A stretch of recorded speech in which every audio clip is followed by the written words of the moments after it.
I saw this post yesterday titled Insane Rise in Homeschooling, and I want to unpack it because there's a lot happening underneath it. And I thought it was a perfect example of how narratives about home education get shaped without us even realising it, and how it can dangerously contribute to misinformation, which home education gets a lot of as it is. I'm breaking down this post because it is dripping in classic, subtle bias disguised as neutrality, and I want to talk about why the rhetoric matters when it comes to home education, because in this context, or in a lot of contexts anyway, there is a big difference between asking a question and then embedding conclusions inside a question, which is where misinformation insidiously lies and spreads like wildfire. So firstly, I just want to make note that in the UK we call it home education. It is officially called elective home education. It is not homeschooling, and there is a difference because homeschooling usually means a school is still involved in the child's education and sets the work. It is not flexi-schooling either. So there are three different terminologies there that can mean three very different things.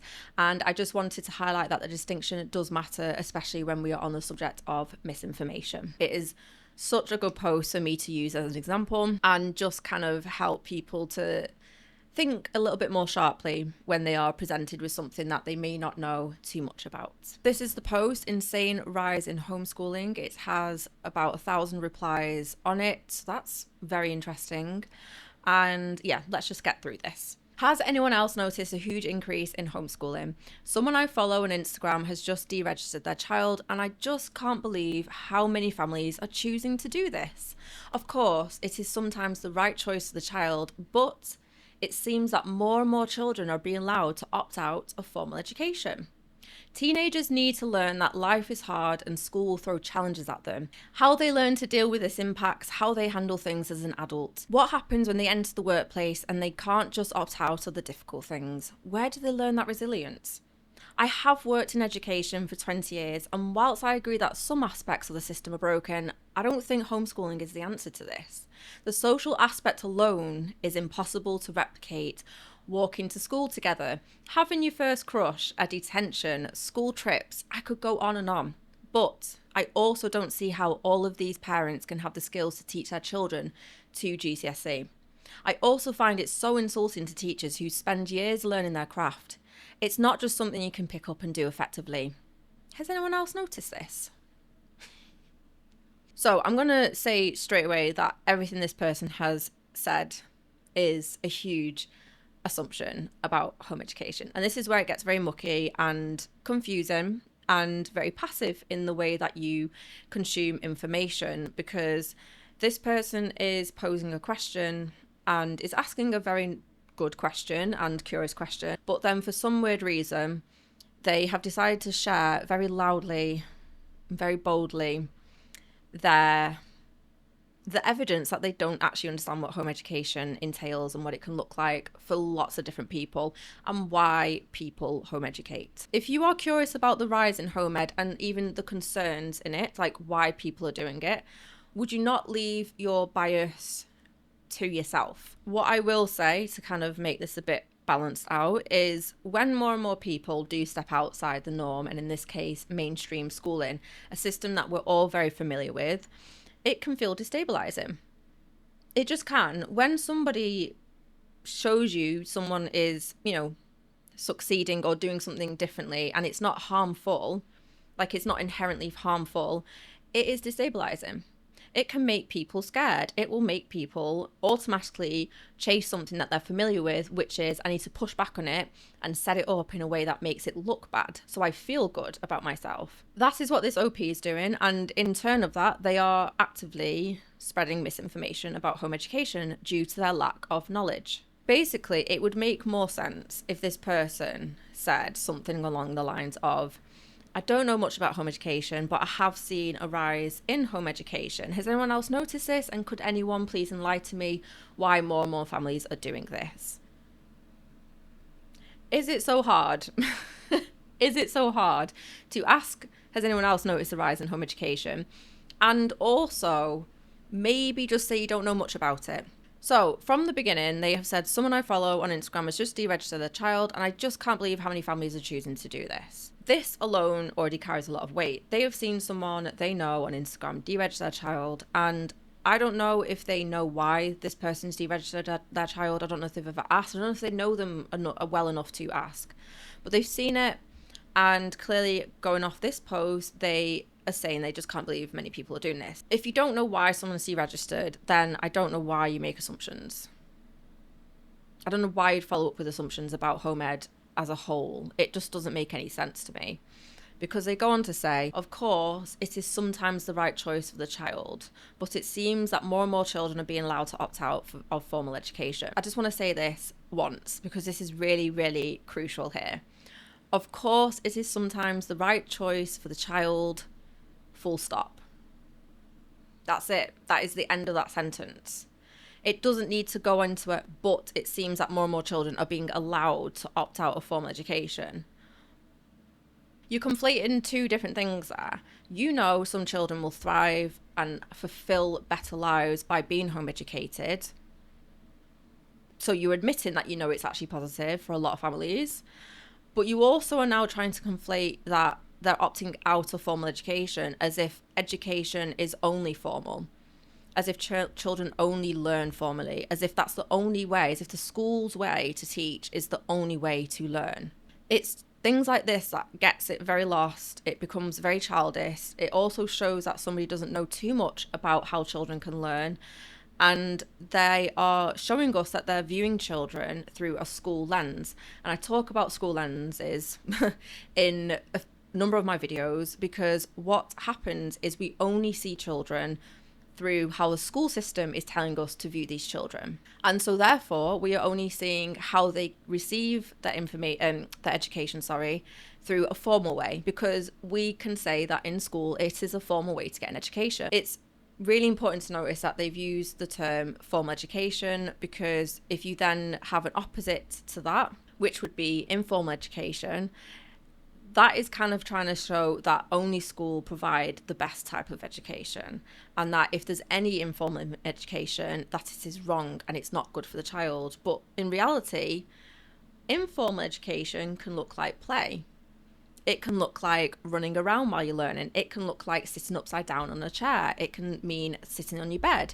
It can mean going to the park to learn. But it's the fact that they think people are opting out of formal education. You can still do formal education outside the school system.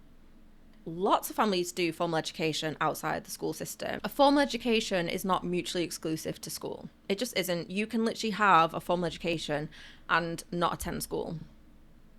Wild concept, I know. Do you see what I'm trying to say here? It's very subtle, but it's filling people, if you're not careful, it's filling your mind with, right, home education's informal, therefore a formal education is better because it comes from school. Home educating families are opting out of formal education. So that then confirms they're not receiving an education. That then confirms they're not learning anything. This is the little snowball it's coming from. This is where it's trickling down to.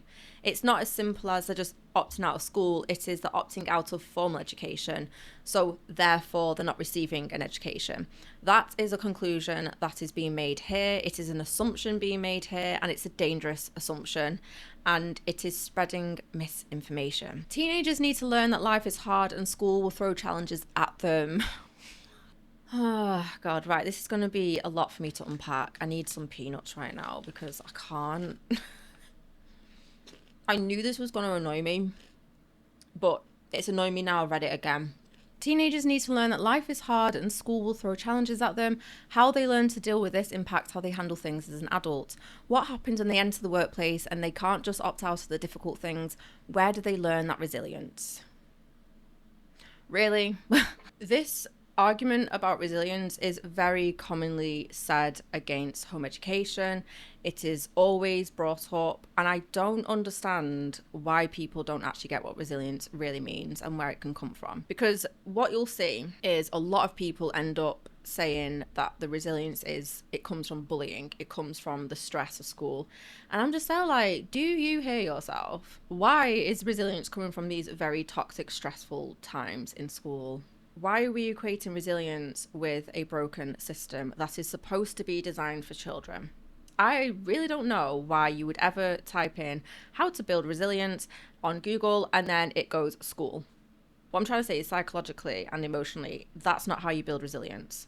School is not the epitome of where you build resilience in order to function and cope in the workplace.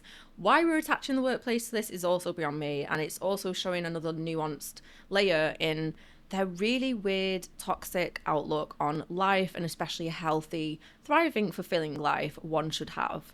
School is meant to be a place of education. If resilience is meant to be built through the survival of school hardships, what are we saying about school? Whenever people say that you build resilience in school and therefore children who are home educated won't build the resilience, how are they going to get this resilience? This is a huge alarm bell ringing, okay? What is the correct dosage of resilience in school? Because we all know how scary and how quickly toxic school can get for a lot of pupils.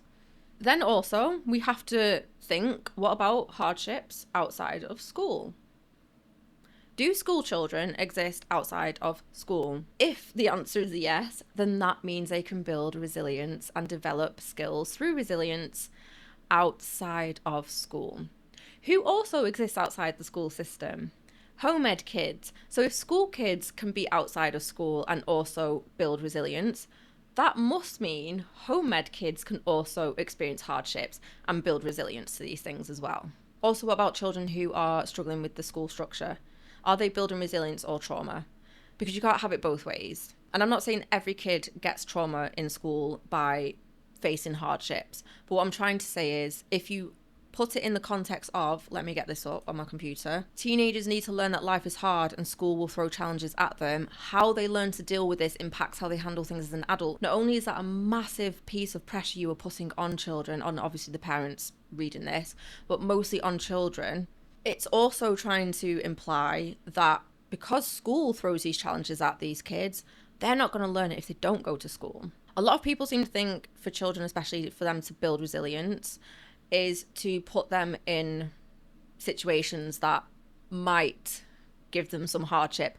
I don't know why you want to play Russian roulette with it. Let's talk about healthy ways resilience can actually develop. Because right now, this OP and plenty of other people I've seen online seem to think resilience can only develop in a child if they experience hardships. So it's kind of almost leaving room for kids who don't really necessarily face many hardships in life, and it's kind of almost saying that they don't build resilience, which is very untrue. And it's also not leaving room for the fact that you can build resilience in different ways that don't require stress and very difficult times and very difficult emotions as well.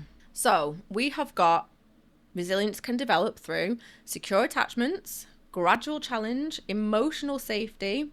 Autonomy is a huge one. It is a massive one. And repairs after ruptures. It can also involve fostering supportive relationships, encouraging emotional regulation, promoting a growth mindset is a huge one, and allowing safe opportunities for problem solving. None of this involves putting your kid in an environment and just seeing if they endure any hardships, and then therefore we can say they've built some resilience. I think people confuse resilience with having to experience something firsthand and going through hardship first in order to know how to navigate other hardships. Experience hardships, and the resilience to be able to navigate them kind of just mostly comes down to your emotional regulation. What it does mean is you can emotionally regulate yourself through it, and especially in a healthy way that should hopefully help you get onto the other side of whatever hardship you are experiencing. People seem to confuse exposure to resilience with exposure to hardship, and they seem to equate school to the hardships, and I really don't know why when we're talking about a child getting an education, but I digress anyway. Resilience is actually built by giving children strong emotional foundations, so when they face hardships, because they will, that means they have internal tools in order to navigate it all, not throw them in, hope for the best, and then they've built resilience that way, because what tools have they been using in the meantime? if they've not been taught anything, emotionally especially, they're most likely going to learn coping mechanisms, unhealthy ways to navigate things. And that's this run-in that we're having with adults today as it is. Decades of research, especially by people like John Bowlby, I'm hoping I'm pronouncing his name right, shows that children develop confidence and adaptability when they have secure, emotional, responsive relationships. So it goes like this. Safety, connection, emotional regulation, then the ability to navigate challenge. Do you see the key difference between experience the challenge first and then you build resilience? And then you can say by experiencing that, you've built the resilience. That's not me saying you don't actually build resilience by experiencing, different types of hardship. But realistically, in order to actually navigate hardships, especially healthily, and build the resilience, you have to build the strong emotional foundations first. None of this at all lists going to school as a way to learn resilience. So I don't know where the math is mathing with this, because it just doesn't make any sense at all. School is not the place to only experience hardships. That is the key thing here as well. Even so, what tools are children using internally in order to navigate the hardships that school may bring? I mean, the OPs even actually just said, where do they learn that resilience? It's quite ironic because the next thing they go on about is about how they've worked in education for 20 years. So you can't make this stuff up at this point. So it's really important to understand that hardships alone don't automatically create resilience.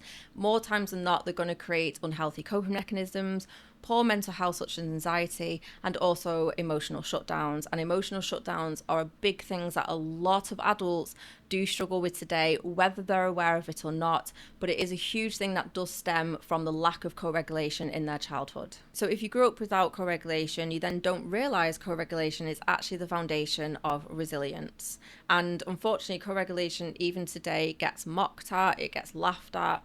It gets labelled as weak, it gets labelled as these gentle parents, and it's kind of like, what do you think co-regulation is? Why would you not want to help your child co-regulate? It's funny because emotional regulation is actually a sign of very good intelligence as well, and self-awareness, and lots of people who push back on it, I don't know, they're kind of just showing me that they don't really have much self-awareness. So I want to quickly touch up on something else in this part where OP says, what happens when they enter the workplace and they can't just opt out of difficult things?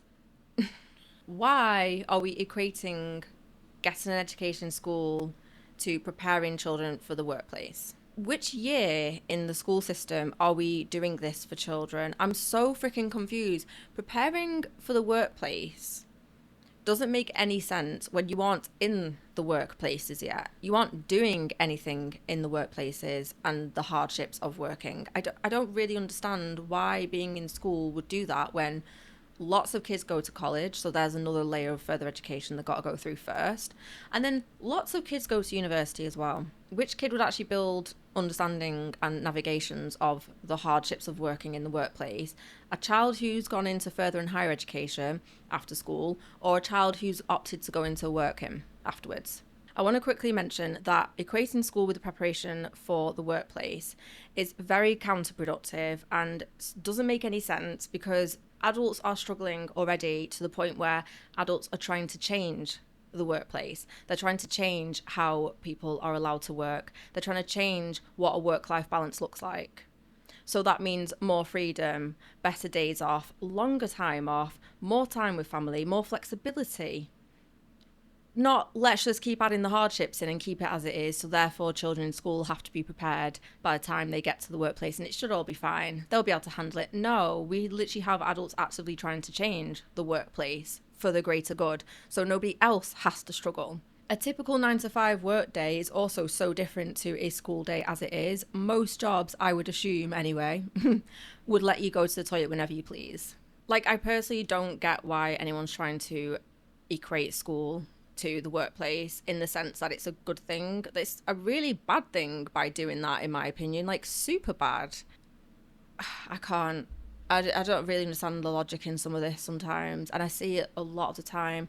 And these people are probably unintentionally spreading misinformation, but they don't realize they're just parroting stuff that they don't actually understand. And it's really dangerous because we aren't seeing children properly. We're seeing them through a school lens, which is setting us back all the time. and it's just making me just like so much. It's so annoying. So I want to talk about the social aspect part first, and then I'll circle back to where OP has said they've worked in education for 20 years, because it comes full circle to that, in my opinion, and it makes the whole post ironic. So let's just start with the first part of this little paragraph. The social aspect alone is impossible to replicate.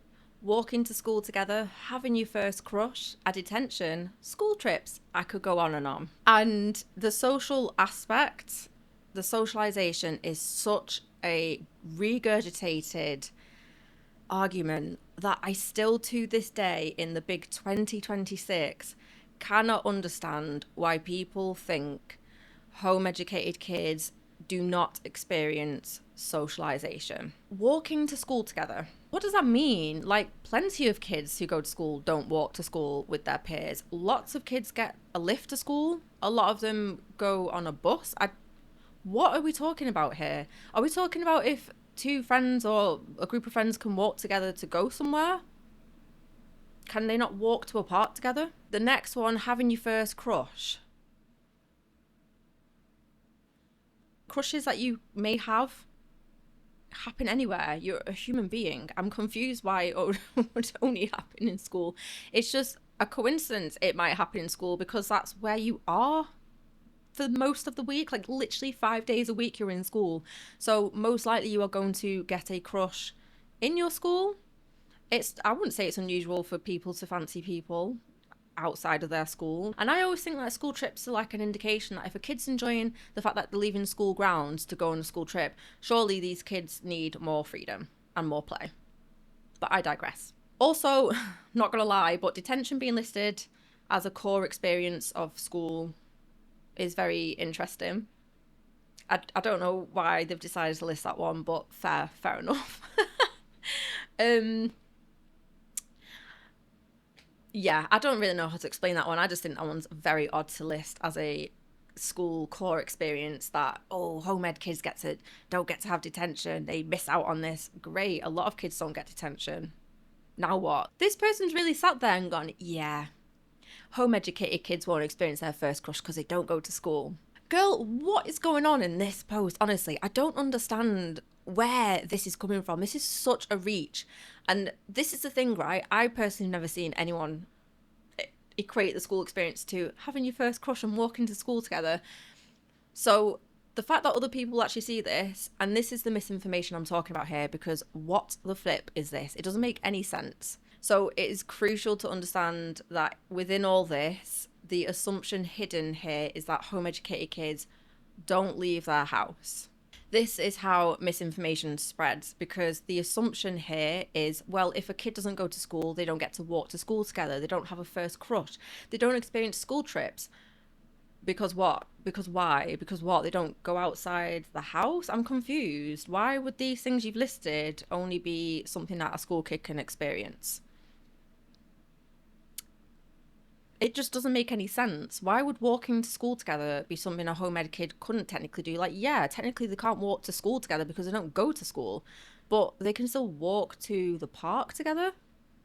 They can walk to home ed co-ops together. They can walk anywhere together if they can walk. I'm confused what we're talking about here. Where are these home ed kids to not experience these things? What are they doing to not be able to walk somewhere together? What are they doing to not have a first crush ever? What are they doing to not obviously receive detention? Obviously they're not in school, so how can you? But why would they not be able to experience a crush? I also just want to quickly say about the social part as well, the socialization part. This is such an old regurgitated thing, and it's getting so boring, because in the big 2026 I don't get why people still think home educated kids do not socialize, do not have socializing experiences. Where are people getting this from? And I don't think people understand what they are actually implying when they say things like, oh, it's impossible to replicate the school experience of socialization. Yeah, because they're not in school. Like, even so, what are we trying to replicate about school that means the socialization you get in school is so good and so amazing that it's only been able to be achieved in school, and you can't possibly have such an enriching, meaningful, fulfilling way to make friends and socialize outside of school? Are we really going to sit here and say school kids who go to after school clubs and hang out on weekends and go to summer camps or other things that they do in the summer holidays, are we really going to sit here and say they cannot socialise and have experiences of socialisation because they're not in school? And it's also just the fact that they said I could go on and on. Great.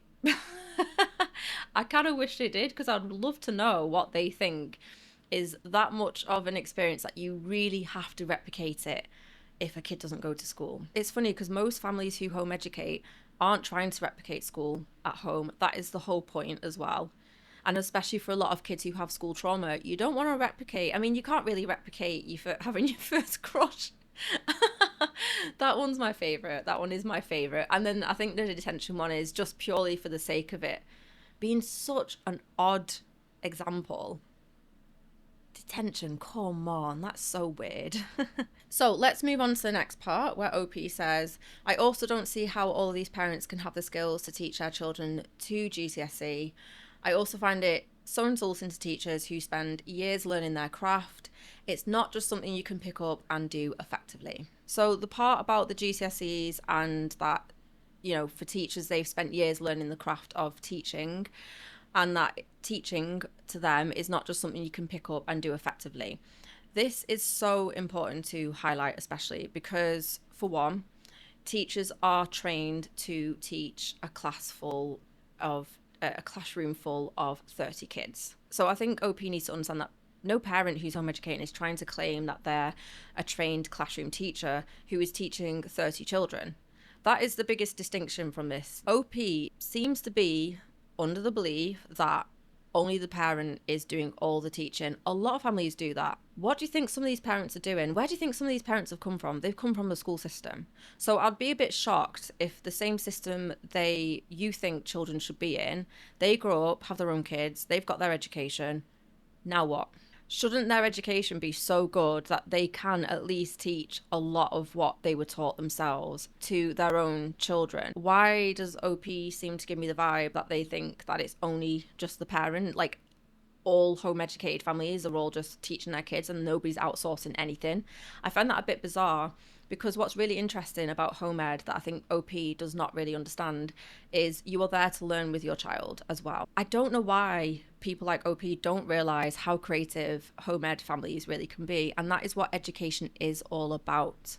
It is about flourishment, it is about flexibility, it's about mistakes, letting them happen over and over again. It's about admitting not everyone knows everything. But to compare, yes, a teacher to a home educating parent who is teaching their child, completely different model for many different reasons. And I'm really confused why one-to-one lessons are somehow worse than a teacher managing 30 kids. I love teachers. I love that they train so much and they do so much and there's so much behind what they do, but they deserve better. And it's not home educating families you should find it insulting from. You should find it insulting from the government and the institutions and the systems that set up the curriculum and how schools run. So let's circle back to this key part, which kind of just invalidates everything that OP has said. And I need people to be very careful and cautious about people like OP. So bear with me with this.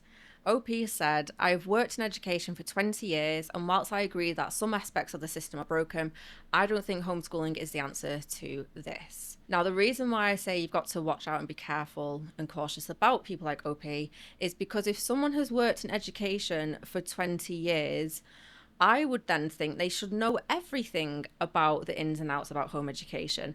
I would then hold them to the standard of knowing so much about it that they don't make posts like this with loads of weird assumptions and ignorant about home education. Having the credibility of working in education for 20 years sounds amazing. That is great. However, it gives you little to no experience in the knowledge and education when it comes to something like home education if you were just going to spew so much misinformation in the end about it. What I really want to highlight about watching out for people who try and use their experience working in education as credibility for knowing so much about education and therefore they can speak on home ed is when they acknowledge parts of the system being broken. Because to me, I'm like, well, why has it remained broken for so long then? Why has the school system remained broken? Why are you acknowledging that it's broken? That's 2 decades of your life and you're just going, yeah, I can say the system that is built and designed for children is still broken. So also when OP is saying they think home educating families basically are an insult to teachers, I think we need to stop trying to put it in that light, because that's just weird anyway. Like, home educating families are not an insult to teachers in the slightest. I think that's projection on the sense that home educating families are showing people that the current school system could look different, so much more differently. This is all about questioning systems at the end of the day. And when you try and make out that, I don't know, home educators are blaming teachers or they're insulting teachers just by simply existing, then you are still defending the system itself and trying to attack other things that are kind of showing you that the system isn't working very well. And so you're trying to protect the thing that you are most familiar with, which is the school system. And so even though you are acknowledging that parts of it are broken, you are still trying to backtrack and be like, so homeschooling isn't the answer to this. Nobody's saying it's the answer to a broken system, but it is a response to it. That is the important distinction here. It is what happens when families are not being supported as much as they should be when their child could attend school.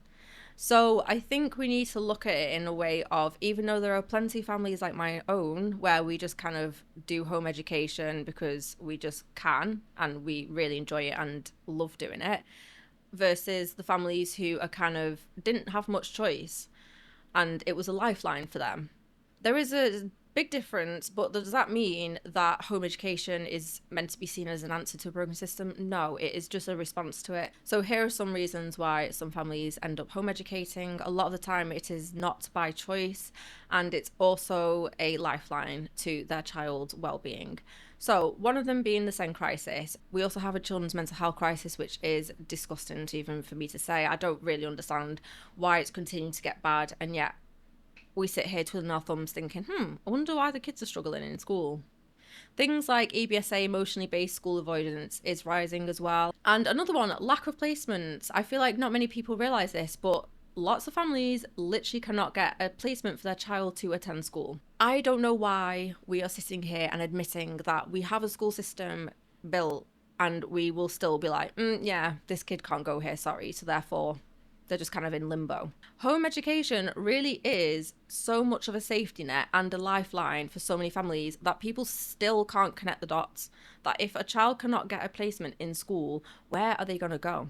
If a child has a mental health crisis and they can't be in the school system and in the school, and let alone put them into a different school and trying there and put them in another school, where are they going to go? And this is why home education is so important, to stop trying to stigmatise and write it off as this inherently terrible system and bad thing. Because when families are struggling in the school system, you are also making it very stressful for them, because they're now going into it thinking, great, my kid's struggling in school or they don't get a placement in school. But also I've heard so many awful things about home education that it is the only option I've got right now, but I don't want to do it because of the stigma, because of the assumptions, because of the judgments, because of the ignorance. And it's not helpful when you get posts like what OP has done, because they don't realise that even though they're asking a question about there's been a rise in homeschooling, has anyone noticed this, they've also decided to just completely talk smack about home education at the same time, like they couldn't help it. It's not helpful. And it's disgusting that people talk about home education in such ignorant ways, and yet we have a crisis in schools and these families are struggling. Like, you can't make this up, and especially working in education for 20 years. Please, come on. Do better. Oh my gosh. So food for thought, instead of asking why so many families home educating with suspicion, we should maybe be asking what is happening in the system that is making so many families feel the need to.